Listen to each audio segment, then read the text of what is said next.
नमस्कार, मैं हूं निखिल और आप देख रहे हैं दी ललन टॉप शो। सीधे चलते हैं उत्तरकाशी, जहां सुरंग में फंसे 41 मजदूरों का रेस्क्यू मिशन आज 13वें दिन में प्रवेश कर गया है। ये बुलेटिन लिखे जाने तक खबरें आ रही थी कि रेस्क्यू टीम से मजदूरों की दूरी अभी 14 मीटर है। पिछले 12 दिनों की तरह आज भी रेस्क्यू टीम के सामने एक और बाधा आई। क्या?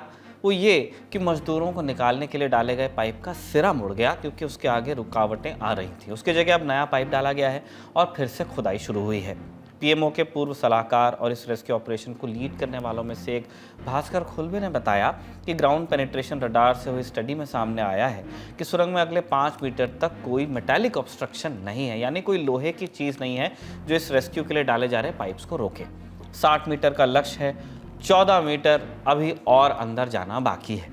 इस ऑपरेशन और उसके प्लान के बारे में उन्होंने और क्या कुछ बताया, आप सुनिए। लगातार जो हम काम कर रहे हैं उसमें अड़चनें कई न कई स्वरूपों में हमारे सामने आई हैं। अब जैसे पाइप के अंदर छोटे एक पाइप का फंस जाना, उसका गोल घूम करके ऑगर को फंसा देना, या पाइप के मुंह पर लैटिस गर्डर का आकर के हमारे काम को रोक देना, या हमारी मशीन के फाउंडेशन का थोड़ा सा वीक हो जाना।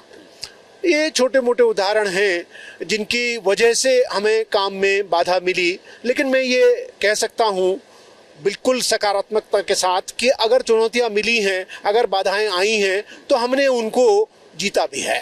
भास्कर खुलबे की तरह एक और आश्वासन और उम्मीद की बात उत्तराखंड के मुख्यमंत्री पुष्कर सिंह धामी की ओर से भी आई। उन्होंने बताया कि ऑपरेशन अंतिम चरण में है और पीएम मोदी इस पर लगातार अपडेट ले रहे हैं। रेस्क्यू ऑपरेशन अपने अंतिम चरण पर है और आप सब जानते हैं कि उस रेस्क्यू ऑपरेशन में भारत की सरकार, माननीय प्रधानमंत्री जी प्रत्येक दिन किस प्रकार से हमारे अंदर जो मजदूर भाई हैं उनको भोजन सामग्री से लेकर अनेकों प्रकार की जो कठिनाइयां उनके सामने आ सकती हैं, उन सब के बारे में जानकारी देकर उसके निदान को लेकर और सुरक्षित रूप से उनको बाहर निकाला जाए, रेस्क्यू किस तरह से चल रहा है, उस सारी जानकारियां प्रत्येक दिन लेते हैं। और पूरी एजेंसियां भारत सरकार की हों, राज्य सरकार की हों, सब मिलजुल कर इस ऑपरेशन को चला रही हैं। जल्दी ही हमें उम्मीद है भगवान की कृपा से कि जल्दी से जल्दी ये ऑपरेशन पूरा होगा, हमारे मजदूर भाई सभी बाहर आएंगे। आज 24 अक्टूबर के रेस्क्यू ऑपरेशन के 13 दिन हो गए। इतने दिनों में कितने घंटे मिनट होते हैं ये आप ही कैलकुलेट कीजिएगा, लेकिन हम आपको इन 13 दिनों की टाइमलाइन ज़रूर बताएंगे। इसके लिए 12 नवंबर से 24 नवंबर तक का सफ़र हम तय करते हैं। दिवाली का मौका था। इस दिन उत्तरकाशी में अंडर कंस्ट्रक्शन सुरंग का एक बड़ा हिस्सा धंस गया। उत्तरकाशी के सिलक्यारा और डंडाल गांव को जोड़ने के लिए बन रही सुरंग में काम कर रहे 41 मजदूर इस तरह फंस गए। इसके बाद शुरू हुआ रेस्क्यू ऑपरेशन। टनल में फंसे मजदूरों को एक पाइप के जरिए ऑक्सीजन, खाने पीने का सामान देने की व्यवस्था शुरू हुई। एनडीआरएफ, एसडीआरएफ, बीआरओ, एनएचआईडीसीएल और आईटीबीपी समेत कई एजेंसियां बचाव प्रयासों में शामिल हो गई। 13 नवंबर आया। इस दिन पाइप के जरिए मजदूरों से संपर्क किया गया। रेस्क्यू ऑपरेशन में जुड़ी टीमों को सुरंग से मलबा हटाने में काफ़ी दिक्कतें आने लगी। मलबे को हटाते ही ये फिर से धसकने लगता। 13 नवंबर को मुख्यमंत्री पुष्कर सिंह धामी भी घटनास्थल पर पहुंचे। उन्होंने मीडिया को बताया कि रेस्क्यू में लगे अधिकारी प्लान ए, बी और सी तीनों प्लान्स पर एक साथ काम कर रहे हैं। सबसे बड़ी प्राथमिकता वहां मजदूरों को निकालना है जो फंसे हुए हैं सुरंग के अंदर। 14 नवंबर की तारीख आई। भारी भरकम मशीनों के सारे हॉरिजॉन्टल ड्रिलिंग शुरू हुई, यानी टनल की सीध में। रेस्क्यू टीम सुरंग के अंदर 900 mm के पाइप लगाकर रास्ता बनाने की कोशिश करने लगी। इस बीच 2 मजदूरों ने उल्टी और सिरदर्द की शिकायत की। अधिकारियों ने दावा किया कि शाम होते होते मजदूरों को निकाल लिया जाएगा। शाम होते होते यह दावा तो फेल हुआ ही, उल्टा बचाव कार्य के दौरान मलबा गिरने से भगदड़ मच गई। सुरंग में पाइप डालते वक्त ड्रिलिंग मशीन में भी गड़बड़ी हुई और प्लेटफॉर्म भी टूटा। इसका नतीजा ये हुआ कि घंटों तक राहत और बचाव कार्य प्रभावित हुआ और कैलेंडर में आ गई तारीख 15 नवंबर की। रेस्क्यू ऑपरेशन शुरू हुए 72 घंटों से ज़्यादा का वक्त बीत गया। 15 नवंबर के दिन भारतीय वायुसेना का एक C-130J हर्क्यूलिस विमान ड्रिलिंग की हैवी मशीनरी लेकर उत्तराखंड के चिन्यालीसौड़ में उतरा। बताया गया कि इस ऑगर ड्रिलिंग मशीन के जरिए मलबे को भेदकर स्टील पाइप दूसरी तरफ पहुंचाए जाएंगे। ऑगर मशीन मतलब जिसमें एक स्क्रू जैसा एक सिरा लगा होता है और वो घूमते हुए मलबा खींचता है बाहर और पाइप्स भी धकेलता रहता है। जिसकी मदद से सुरंग के अंदर फंसे मजदूर बाहर आ सकेंगे। इसके अलावा सुरंग के भीतर ऑपरेशन में विशेष सुझाव लेने के लिए थाईलैंड और नॉर्वे की एजेंसियों से संपर्क किया गया। अब आ गई 16 नवंबर की तारीख। इस दिन ऑगर मशीन के जरिए 800 mm के पाइप मलबे में डाले गए। ऑगर मशीन से मलबे को काटने में आसानी तो हो रही थी, मलबा नीचे गिरने की संभावना को देखते हुए, लेकिन काम धीमी गति से किया गया, हौले हौले। राहत और बचाव कार्यों का जायजा लेने केंद्रीय मंत्री वीके सिंह उत्तरकाशी पहुंच गए। यहां उनसे जब पत्रकारों ने पूछा कि पहले से मशीन क्यों नहीं मंगवाई गई, तो उन्होंने जवाब दिया कि अरे भाई, पहले से थोड़ी पता था कि ऐसा काम हो जाएगा। 17 नवंबर करीब 24 मीटर ड्रिलिंग पूरी हो गई। 4 पाइप्स डाल दिए गए। जब 5वां पाइप डाला जा रहा था तो पत्थर सामने आ गया। फिर इंदौर से एक और ऑगर मशीन एयरलिफ्ट की गई वायुसेना के विमानों द्वारा। शाम को NHIDCL ने बताया कि सुरंग में एक बड़ी दरार आ गई है। विशेषज्ञों की रिपोर्ट के आधार पर ऑपरेशन को स्थगित किया गया है। 18 नवंबर पीएम मोदी के पूर्व सलाहकार भास्कर खुल्बे ने दुर्घटना स्थल का जायजा लिया। उन्होंने बताया कि हम टीम बनाकर किसी भी तरह वहां पहुंचने की कोशिश कर रहे हैं। हम वर्टिकल ड्रिलिंग का विकल्प भी तलाश रहे हैं। हमें विदेशी सलाहकारों से भी मदद मिल रही है। पीएम मोदी का संदेश है कि इस ऑपरेशन को जल्द से जल्द पूरा किया जाए। 19 नवंबर इस दिन ड्रिलिंग का काम लगभग बंद रहा। बचाव अभियान की समीक्षा के लिए केंद्रीय मंत्री नितिन गडकरी पहुंचे। उनसे पूछा गया कि जब सुरंग बनाई जा रही थी तो मजदूरों के लिए कोई आपातकालीन व्यवस्था क्यों नहीं रखी गई कि वह अनहोनी की स्थिति में बाहर आ सकें। इसके जवाब में नितिन गडकरी ने कहा कि इस टॉपिक पर अलग से बात कीजिए। घटनास्थल पर पहुंचे बाकी माननीयों की तरह नितिन गडकरी ने भी उन्हीं बातों को लगभग दोहराया कि एजेंसियां लगी हैं, मजदूरों को निकालना प्राथमिकता है, बाकी बातें बाद में। लेकिन कब तक, इसका साफ साफ जवाब नहीं मिल सका कि मजदूर कब बाहर आएंगे। सुरंग में फंसे मजदूरों को अपडेट और आश्वासन नहीं मिलते रहे और कैलेंडर में आ गई 20 नवंबर की तारीख। 20 नवंबर वॉकी टॉकी और पाइप के जरिए सुरंग में जूझ रहे मजदूरों से बातचीत शुरू हो गई थी। मजदूरों ने खुद की हालत खराब होने और जल्द बाहर निकालने की बात कही। सुरंग के दूसरे छोर पर रेस्क्यू अभियान जारी रहा। इस दौरान ऑगर मशीन के सामने एक चट्टान के आ जाने के बाद काम रोका गया। इस दिन पीएम मोदी ने सीएम धामी को फोन कर हादसे का अपडेट लिया। 21 नवंबर बचाव कर्मियों ने सुबह अंदर फंसे मजदूरों का पहला वीडियो जारी किया। पीले और सफेद हेलमेट पहने मजदूरों को बात करते देखा गया। मजदूर एक दूसरे से बात करते हुए भी नजर आए। 22 नवंबर ऐसा लगा मानो रेस्क्यू ऑपरेशन अपने आखिरी पड़ाव पर आ गया। एम्बुलेंस स्टैंड बाय पर रख दी गई। एक अस्पताल तैयार कर दिया गया। जिस चट्टान की वजह से टनल में रेस्क्यू ऑपरेशन चलाने में परेशानी का सामना करना पड़ रहा था, रेस्क्यू टीम ने उस चट्टान को भेदने में कामयाबी हासिल कर ली, लेकिन मजदूरों को निकाला नहीं जा सका। 23 नवंबर यानी बुलेटिन शूट होने से एक दिन पहले सुरंग में लोहे की छड़ों की वजह से ड्रिलिंग में 6 घंटे की देरी हुई। बचाव कार्य फिर से शुरू होने पर अधिकारियों ने बताया कि 48 मीटर तक की ड्रिलिंग पूरी कर ली गई, लेकिन जिस प्लेटफॉर्म पर ड्रिलिंग मशीन टिकी हुई थी अब उसमें दरारें दिखाई दे रही हैं और बोरिंग को फिर से रोका गया। बताया गया कि मजदूरों तक पहुंचने के लिए कुल 60 मीटर की ड्रिलिंग करनी है। मुख्यमंत्री पुष्कर सिंह धामी बचाव अभियान का जायजा लेने सिलक्यारा भी पहुंचे बीते रोज। उन्होंने सुरंग में फंसे मजदूरों से बात भी की। आप सुन लीजिए। पुष्कर सिंह धामी बोल रहा हूँ। राम राम, कैसे हैं आप लोग?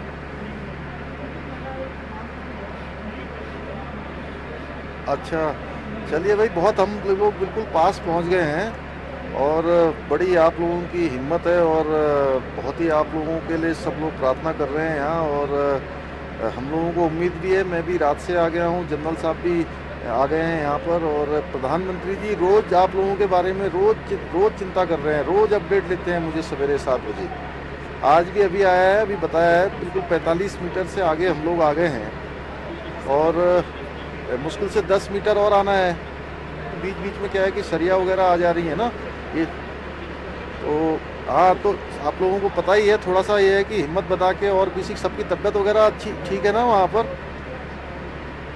चलिए अब बड़ी खबर के दूसरे हिस्से पर चलते हैं, जिसका शीर्षक है राज्यपाल बनाम मुख्यमंत्री। बीते कुछ सालों में यह कीवर्ड बन ही गया है। कई राज्यों में यह कलह सुनाई दिखाई पड़ती है।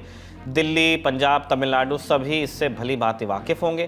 केरल का हाल भी वही है। खबर थी कि आज सुप्रीम कोर्ट में गवर्नर आरिफ मोहम्मद खान वाले मामले में सुनवाई होगी।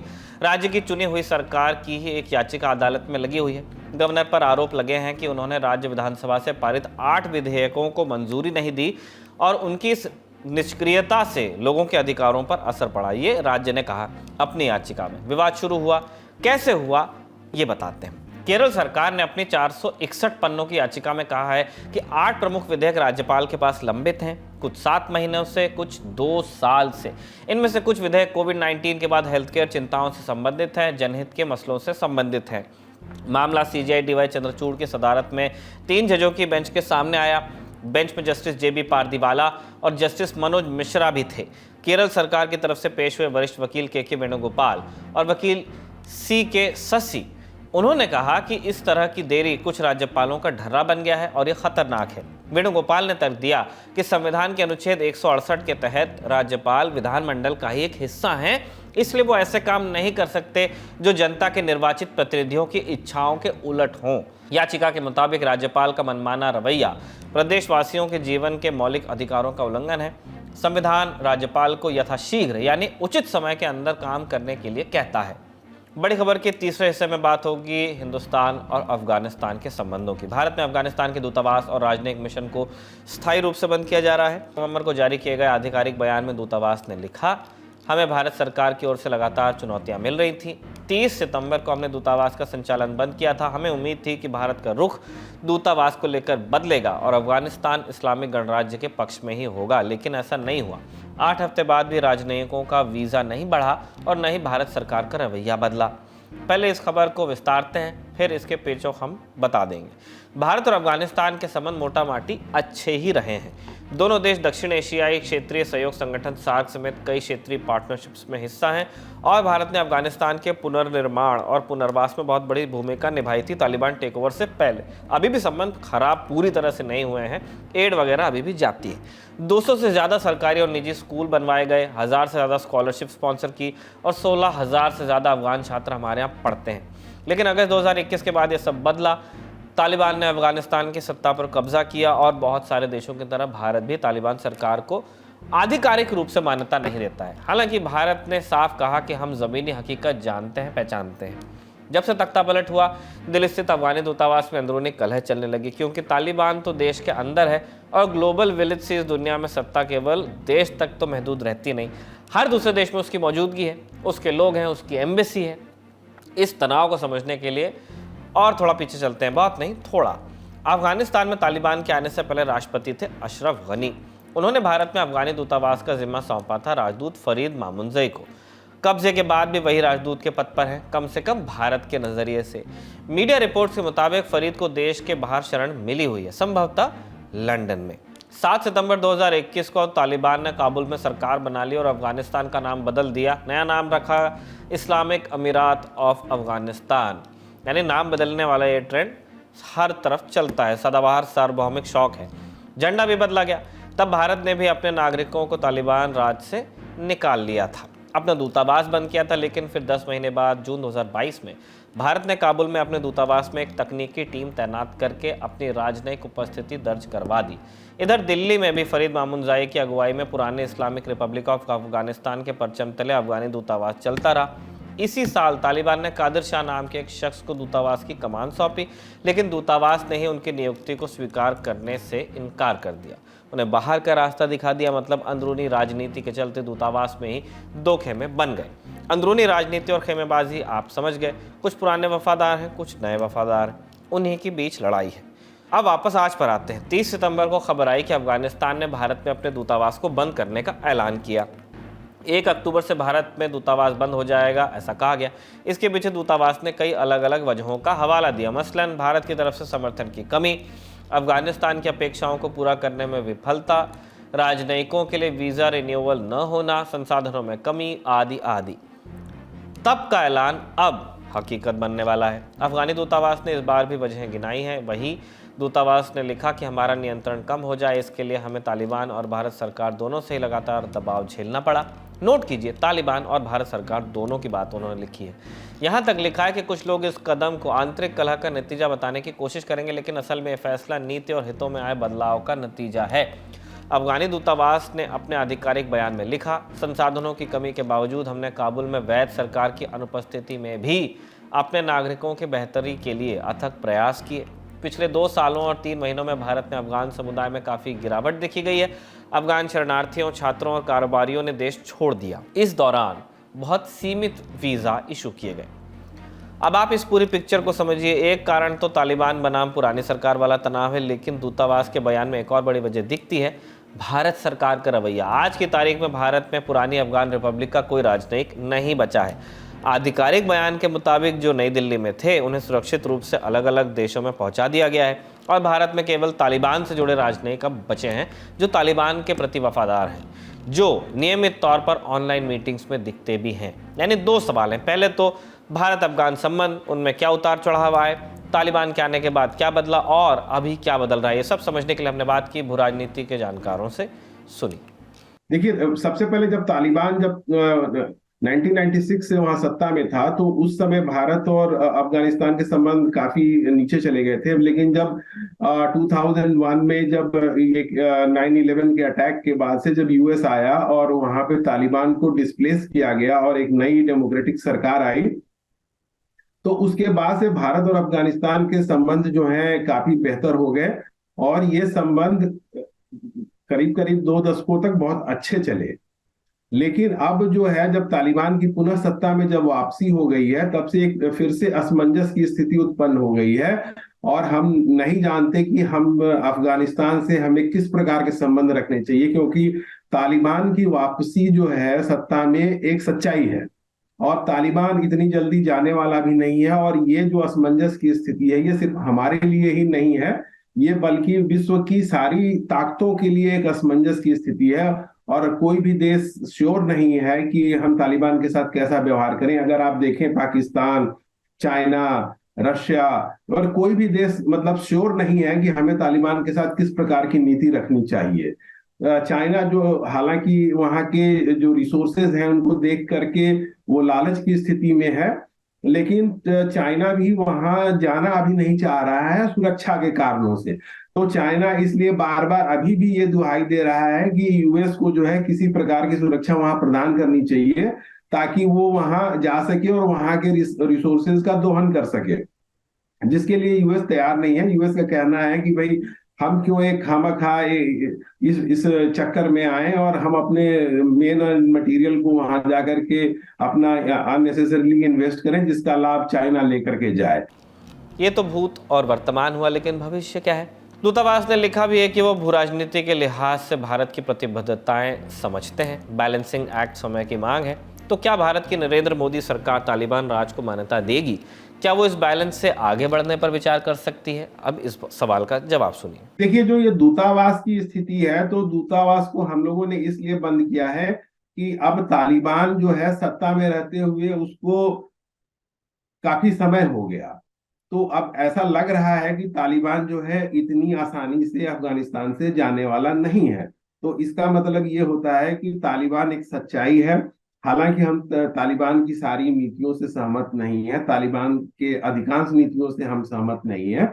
जैसे जो महिलाओं का जो वहां पे शोषण हो रहा है, जिस तरह से महिलाओं के साथ व्यवहार हो रहा है, जिस तरह से महिलाओं के शिक्षा के खिलाफ वहां पे कदम उठाए जा रहे हैं, जिस तरह से महिलाओं की स्वतंत्रता के खिलाफ वहां कदम उठाए जा रहे हैं, तो अनेक जो नीतियां हैं तालिबान की उससे हम कतई सहमत नहीं है। लेकिन ये भी सच्चाई है कि आज की तारीख में तालिबान जो है वहां पे सत्ता में काबिज है और तालिबान से डील करना हमारे लिए एक बाध्यता भी है।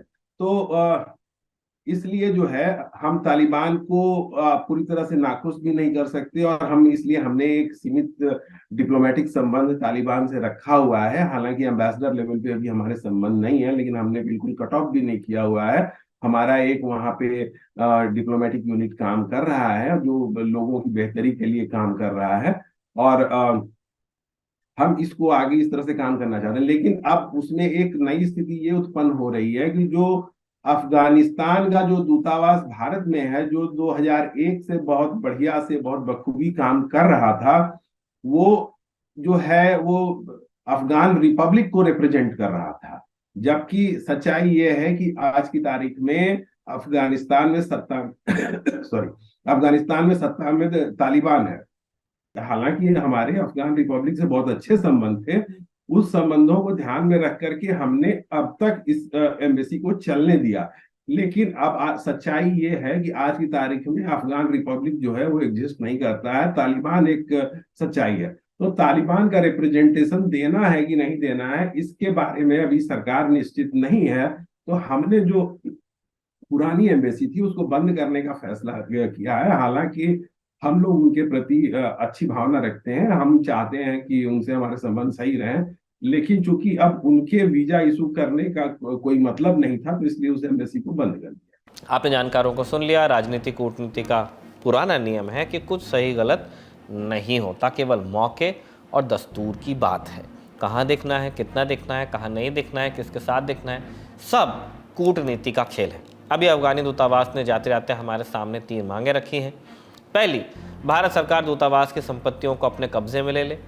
खाते, गाड़ियां और दूतावास के बैंक अकाउंट्स में पड़ी 5 लाख अमेरिकी डॉलर, करीब 4 करोड़ 16 लाख रुपए की रकम, इतनी है जिसको चाहते हैं कि हिंदुस्तान अपने पास सुरक्षित रखे। दूसरी मांग, भारत सरकार दूतावास परिसर में अफगानिस्तान का तिरंगा झंडा फहराना जारी रखे, जो उनका 3 रंगों का झंडा है अफगानिस्तान का। और तीसरी मांग, दूतावास की संपत्ति और परिसंपत्तियों की सुरक्षा करे, ताकि जब भविष्य में अफगान लोग अपनी विधिवत और वैध सरकार चुने तो उन्हें संपत्ति सौंपी जाए। भारत सरकार इन मांगों को मानती है या क्या करती है, इस बारे में जो भी अपडेट होगा दी ललन टॉप आप तक पहुंचा देगा। खबरों का सिलसिला आप यहाँ समेटते हैं। चलते चलते आपको पत्रकार आलोक पुतुल के हवाले से विनोद कुमार शुक्ल जी की एक कविता सुनाते हैं। विनोद जी खुद अपनी कविता का पाठ कर रहे हैं, उन्हें सुनिए और सोचिए कि आपको सुनकर उत्तराखंड के उन मजदूरों का ख्याल आता है क्या जो सुरंग में फंसे हैं। इसे दोहराता हूँ, लौट कर एक झन आइस बिलासपुर से गए रहे, बाकी झन माई पिला समेत मार डाले गए। कमाने गए थे जम्मू कश्मीर, और जो बचकर आया है वो कमाने फिर जा रहा है वहीं। वह चला गया, इसे दोहराता हूँ, ओह चल जिस। बाकी आज के शो में इतना ही। 24, 25 और 26 नवंबर को आपको आना है major Dhyanchand national stadium. Lallan top अड्डा वहीं पे लगा है। आज पहला दिन था, कल और परसों भरपूर कार्यक्रम है। जिन लोगों को आप स्क्रीन पर देखते हैं आप सीधे उनसे मिलिए। ललन टॉप की ऐप पर रजिस्ट्रेशन आपको करना है और जाना है। अगर आपने नहीं भी रजिस्टर किया है तभी भी चले आइए। ऑन स्पॉट रजिस्ट्रेशन के लिए हमने व्यवस्था की हुई है स्टेडियम के गेट पे ही। बस एक वैलिड आईडी प्रूफ अपने साथ लाइएगा। मिलते हैं, अपना और अपनों का ख्याल रखिएगा। ललन टॉप शो की अगले किस्त में आपसे मिलेंगे, उससे पहले अड्डा में मिलेंगे, और जब तक कि मुलाकात होगी उससे पहले तक अपना ख्याल रखिए और देखते रहिए दी ललन टॉप। जिंदगी 365 दिन बहुत बिजी रहने वाली है, लेकिन ललन टॉप अड्डा सिर्फ 3 दिन रहने वाला है, 24, 25 और 26 नवंबर 2023। पहुंचिए दिल्ली के मेजर ध्यानचंद नेशनल स्टेडियम में। एंट्री फ्री है, सिर्फ आपको ललन टॉप की ऐप या वेबसाइट पर एक बैनर पर क्लिक करके रजिस्ट्रेशन कराना होगा।